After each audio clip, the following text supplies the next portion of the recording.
sabi natin na review ng ating mga collection, karamihan nag-umpisa po tayo puro dito sa live. Kaya yung mga highlights ng live natin, mga highlights ng live natin ay ating pinapanood sa kanila para yung mga kumbaga 5 minutes lang ng matitik ng ating live. Nagkakaroon na po ng idea yung mga viewers natin kung magiging interesado sila na panoorin natin yung live, panoorin nila yung live natin, kung paano magtatakbo yung flow ng kwento natin at kung paano natin na i-present yung ating mga koleksyon sa kanila, di ba? Ganun po yung pamamaraan nun eh. Katulad po na ito, na pagka inilapit po natin dito, makikita nyo po talaga kung ano yung kanyang ano po, details. Nakikita nyo po yan, na yan. Meron po siyang horn, sabat. Na kung titignan niyo po lahat po yan, ayan, nakita niyo po yung napakaganda na masasabing authentic talaga. Na meron po siyang insignia, photobots. Na ang kanyang rim ay naka-paint. Na ito lang po, ako lang po naglagay ng insignia niyan dahil wala po yan. Pero kung titignan mo, nakaabang na po siya. Ibig sabihin, yung possibility na lagyan mo siya ay andyan na. Kaya kung titignan niyo po siya, nakita niyo po yun, yung pinaka-tambocho niya, yung exhaust niya. Kasi kumbaga muscle car po to. Tapos kung titignan mo rito, ito po yung yung wheels niya sa harap front. Kasi mas malaki po yung wheels niya sa likod. Kasi ang mga muscle car po, ganyan po ang pagka-design nila.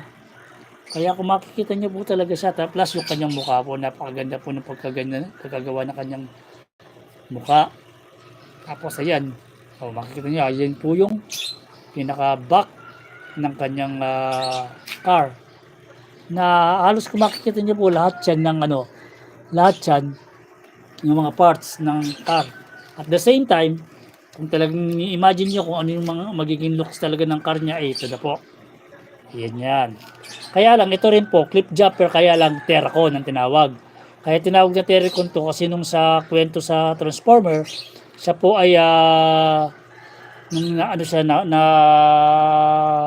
did siya ni Starscream ay sinaksakan po siya ng energon, dark energon ni Starscream at nabuhay po siya parang zombie clip jumper. Kaya po makita mo yung nagkaroon po siya ng mga ganyan, yung dark energon po yan, yung mga ganyan na kulay na pagka nabuo po siya, pansinin niyo po yun yung kanyang head, dark energy, nakita niyo yung head niya, putol po yung kanyang isang horn kasi naputol po yung horn niya yan nung nakalaban niya yung mga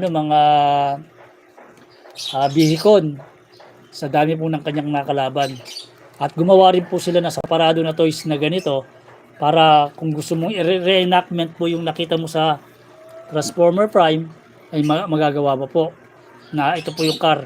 Itutusin yung car po ng first edition na to si Bumblebee and Terracon, pareho lang po. Ang pinagkaiba lang po, nilagyan lang po nila ng mga stickers na ito hindi po pala stickers, talagang paint po talaga siya.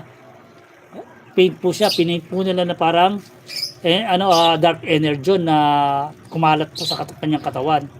At pansinin niyo po ang kanyang windshield ay ginawa nilang violet kasi kulay violet po yung purple yung dark energon.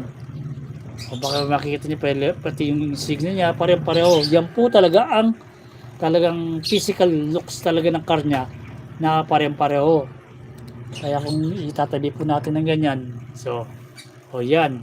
Kung just to imagine kung ano ang looks ng kanyang car ay yan na po yan. Na kung makikita niyo po ay muscle car na nakita niyo po yung kanyang rim sa likod ay gulong niya ay mas malaki kaysa sa harap. Na pagka nakita mo, di ba mabangis ang dating niya? Na yung pag makikita mo yung kotse masasabi mo po na talagang parang po siya, talagang made po siya sa masasabi natin na sa isang state na parte ng probinsya. Kasi sa city hindi sila gagamit ng mga animal parts sa isang car para i-incorporate nila. Pero yan, nakita mo, meron siyang horn